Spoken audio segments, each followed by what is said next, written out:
Kredit usaha rakyat bisa kita dapatkan di bank ataupun di Pegadaian Syariah.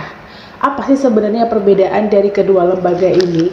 Dan manakah di antara bank dan juga Pegadaian Syariah yang paling rekomen untuk kita ajukan KUR? Simak terus.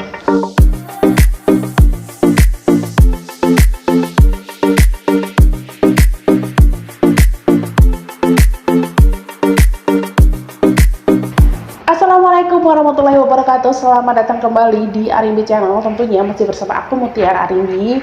Di video kali ini aku bakalan kupas tuntas tentang pinjaman usaha, apalagi kalau bukan kredit usaha rakyat atau KUR yang bisa kita dapatkan di bank ataupun di Pegadaian Syariah. Tapi sebenarnya dari kedua lembaga ini manakah yang paling rekomen dan apa sih yang membedakan KUR dari kedua lembaga ini? Meskipun sama-sama KUR, nyatanya kedua lembaga ini punya setidaknya 3 perbedaan yang harus kalian pahami sebelum kalian mengajukan KUR. Dimulai dari perbedaan pertama, yaitu pada jumlah pinjaman. Untuk KUR dari Pegadaian Syariah, jumlah pinjaman yang nantinya bakal kita dapatkan mulai dari 1 juta sampai dengan 10 juta rupiah. Sedangkan KUR dari bank, baik itu BRI Mandiri ataupun bank lainnya, jumlah pinjaman yang bakalan kita dapatkan itu mulai dari 50 juta sampai dengan 500 juta rupiah. Perbedaan yang cukup jauh antara KUR dari bank dan juga KUR Pegadaian Syariah. Meskipun ini adalah sama-sama pinjaman usaha dan sama-sama program dari pemerintah. Meskipun dari jumlah pinjaman KUR dari bank lebih unggul, bukan berarti kita bisa langsung memutuskan untuk menggunakan KUR bank ya teman-teman. Karena masih ada 2 hal yang harus kalian ketahui dan untuk jadi bahan pertimbangan sebelum kalian memutuskan. Dan hal kedua itu adalah pada proses pengajuan. Sebagai calon peminjam, pastinya kita akan memilih pinjaman yang prosesnya mudah dan juga cepat. Sedangkan KUR dari bank, proses yang kita butuhkan itu akan memakan waktu 7 sampai dengan 14 hari kerja. Berbeda dengan proses pengajuan KUR dari Pegadaian Syariah yang hanya membutuhkan waktu 3 hari kerja saja. Sampai di sini, kedua lembaga ini sama-sama unggul dan sama-sama punya kelebihannya sendiri-sendiri ya teman-teman. Tapi kalau ternyata kalian masih ragu, kalian bisa melihat perbedaan selanjutnya, yaitu pada masa pinjaman. Masa pinjaman ataupun tenor merupakan hal lain yang harus kita perhatikan pada saat kita mengajukan pinjaman dimanapun itu.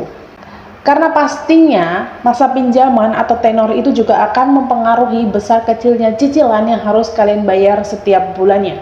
KUR Pegadaian Syariah menawarkan masa pinjaman mulai dari 12 sampai dengan 36 bulan atau 3 tahun. Sedangkan KUR dari bank, masa pinjaman yang mereka tawarkan adalah 12 sampai dengan 60 bulan atau 5 tahun.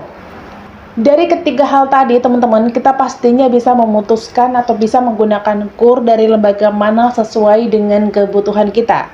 Untuk kalian yang membutuhkan proses pengajuan yang cepat dan juga mudah, kalian pastinya akan memilih KUR dari Pegadaian Syariah.